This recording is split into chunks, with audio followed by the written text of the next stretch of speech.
और अब बात करेंगे सीरिया में भड़की हिंसा की। सीरिया की धरती पर जंग जारी है। अमेरिका और रूस के बीच की अदावत साफ दिखने लगी है। राष्ट्रपति असद के समर्थन में पुतिन जहां खुलकर अब आ गए हैं, तो वहीं विद्रोही गुट को अमेरिका का पूरा समर्थन मिल रहा है। यह भी देखिए रिपोर्ट।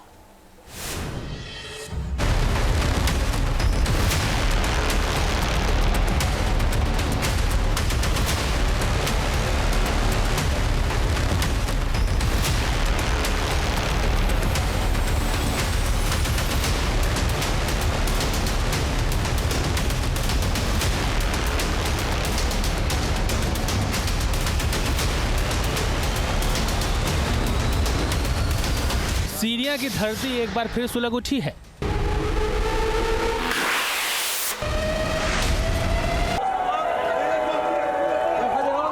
दमिश्क से अलेप्पो तक बारूदी वार पलटवार जारी है।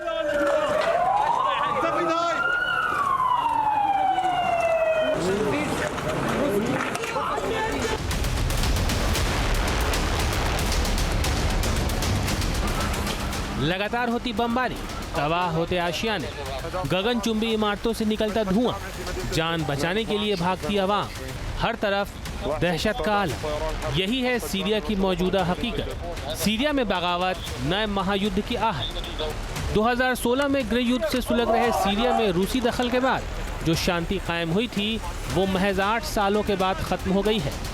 सीरियाई बागी गुट हयात तहरीर अल शाम यानी STS ने राष्ट्रपति बशर अल असद को सत्ता से बेदखल करने की कवायद शुरू कर दी है।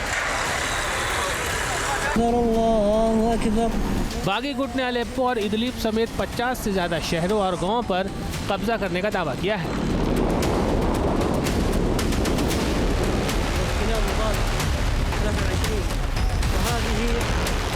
इस बीच रूस बशर अल असद सरकार की मदद के लिए आगे आया है और रूसी फाइटर जेट्स बागी गुटों के ठिकाने पर बमबारी कर रहे हैं।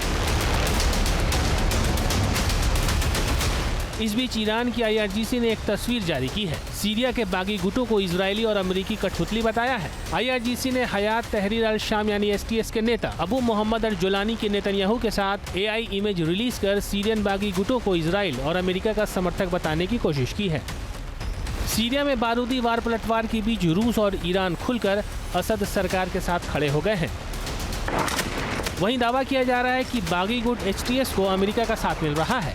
दरअसल HTS ने जिस तरह से आधुनिक हथियारों का इस्तेमाल किया है और अलेप्पो में सीरियाई सरकार की संचार सर्विस को ठप कर दिया है, उसके बारे में दावा किया जा रहा है कि यह अमेरिकी मदद से ही संभव है।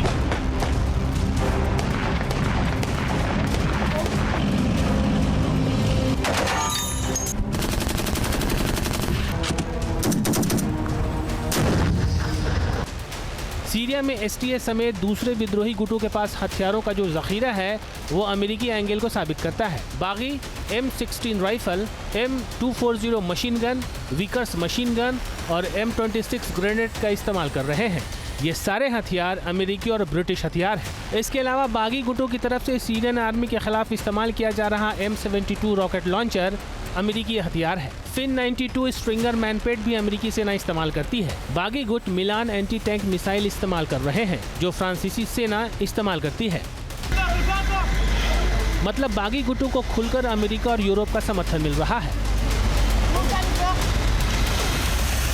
मध्य पूर्व पर नजर रखने वाले एक्सपर्ट्स यहाँ तक दावा कर रहे हैं कि जहाँ एक तरफ बशर अल असद की सरकार को रूस और ईरान का साथ मिल रहा है, वहीं विद्रोही संगठनों को अमेरिका, इजराइल और तुर्की की तरफ से बारूदी मदद मिलनी शुरू हो गई है। ट्रंप की शपथ से पहले मध्य पूर्व में एक नया फ्रंट सुलग उठा है।